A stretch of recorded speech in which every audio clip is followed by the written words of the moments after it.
Okay, the thing is with pre-orders and pre-made is that there's pros and cons to both of them. I'm more used to like the pre-made side of things because all my drops have been pre-made, but I'm starting to get more in with pre-orders, and there's a lot of benefits that I see with pre-orders. It just takes a lot more, like a lot more, a lot bigger following, or like a lot more customer trust. You get what I'm saying? So we'll get into it.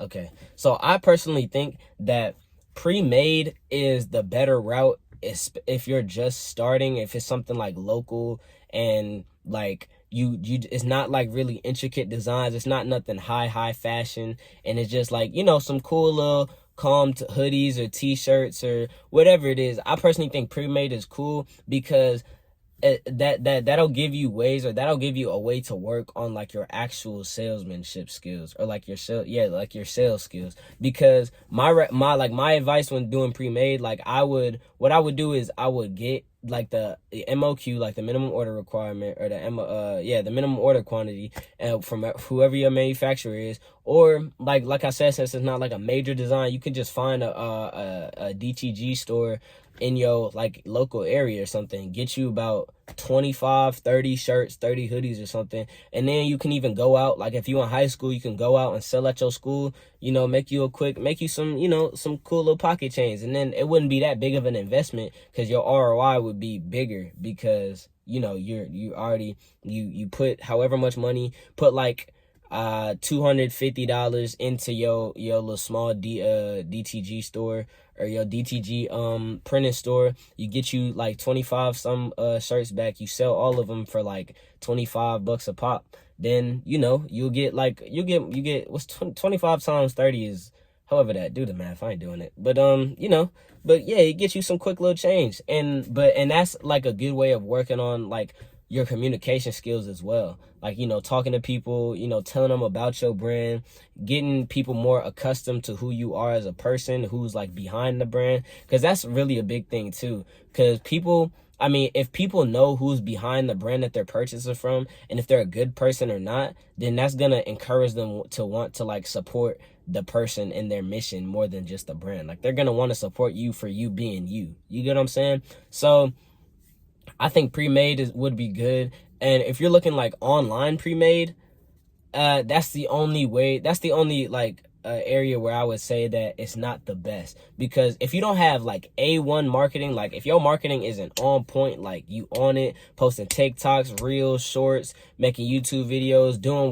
however much marketing you need to do, then I would say don't do pre-made when it comes to online orders, because it's going to be a lot harder to, especially if you're getting them shipped in from manufacturers, if you're getting a shipment from manufacturers and having them sitting in your house. Even if you do get the MOQ, like having them just sit in your crib and just waiting on people to order, 9 times out of 10 you're gonna get like 2-3 orders. You're not gonna sell out first time, like especially with pre-made. And like the thing is, if you do pre-orders with online orders, then it's still a little bit different, because you wouldn't be putting that much money into it, so it's not like you're having a major loss. So you could buy a few samples or whatever, promote them, and then however much you market, you could spend however much time you need to market, and then once you set the date for when the pre-order starts, then if you've marketed enough, then you'll have at least a few people, maybe 5 or 10 people that's already pre-ordered when it's time for the site to open. But even still, you're probably not going to sell out without like a large amount of marketing, And what I learned is that, because I've watched all the videos, Hollywood Shaq, Dior Ray, like all Dantes, Akram, like all the main clothing brand owners. Like, I've watched and tried to learn as much as I can from what the advice that they had to give, and the differences between pre-made and pre-order. So it's really like it's a coin flip for real, because you can take either which route. But if you're starting off, then just know that you're gonna have to dedicate like majority of your, like at least 80% of your time, you're gonna have to dedicate that towards marketing. Because if you start with pre-orders and you have your site expecting you getting a lot, no one's gonna pre-order unless they know what the shirt, what the piece looks like, who are they buying the piece from, how many customers or how many people have verified that this piece is something that's worth pre-ordering for and waiting a few to 2 to 3 weeks to ship or to get it, and whether or not it's even a good product. So it's really a lot that comes in with pre-ordering. Like, it's really a lot that comes in on the marketing side. With pre-made, it's more risk, because when you're starting, it's you know, when you're starting and you buy as a lot thinking that a lot of people are gonna come and buy you out, then, you know, with online, then it's like, you know, if you don't get as much sales as you expect to get, then, you know, you just have a whole bunch of products sitting in your bedroom, and, you know, that's not, you know, that's just a waste of money. So always be methodical about your money, and always be methodical about the methods that you use, because you need to make sure, like, business is all about numbers, and I've said this before, and like, you have to have, like, it's all about accuracy as well. So you need to calculate how many people are going to buy the product. You need to calculate how many people that say they're going to buy the product, because who's going to buy and who just says they're going to buy are two different things. I've had countless people tell me to my face, say, hey, hold this from me, I'm going to buy it from you. Girls too, hold this from me, I'm going to buy one from you because I like it, I want to support your brand.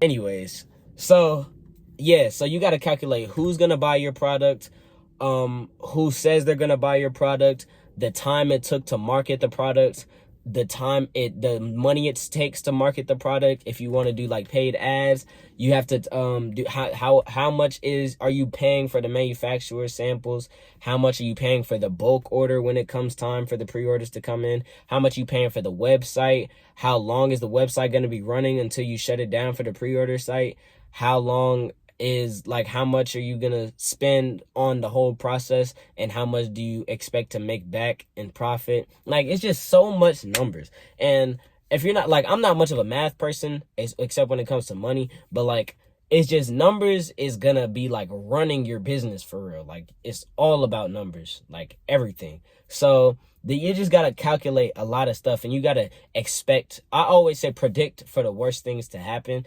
because that way you'll have a backup plan, and you won't be surprised when something fails, especially when it comes to your brand. Like, when you having a drop, don't be pessimistic. Like, don't be like, oh, no one's gonna buy my drop. No, but when you're having a drop, expect the littlest amount of orders to come through. That way you can have a fallback plan for when, like, if it does come to that, unfortunately, then you'll be like, all right, I was prepared for this. Boom, I'm gonna just flip this around, do this, that, da. And then, you know, then we squared away, right? So always predict for the worst things to happen, or for the littlest amount of things to happen with your brand. And then if it surpasses that, then, you know, be prepared for that too. You know, be ready to be shipping out a lot of orders, be ready to be making TikToks and making content about it, being like, okay, I got this many orders in X amount of time, you know, you know, and just be ready for all that stuff. So to conclude this whole thing, my take on pre-orders versus pre-made is, you got to test it and figure it out. You got to figure it out, man. But yeah, so if you want to know more, though, if you want to know more about, like, pre-orders, because I can give you more, like, of personal experiences, y'all just shoot me a DM. We'll talk on there. You know, I respond. Of course, I love responding to you. Like, you know, it's crazy to see, like, that random people actually DMing me to find out more information about the things. So yeah, I love all y'all. Appreciate it, man. We at, like, 120 some subscribers now. Let's get to 200. Let's get to 200 before March. It's asking. Let's get to 200 before March. But yeah, make sure y'all like, comment, subscribe, all that extra stuff. DFG4L, we always lit. And get your money up, not your funny up.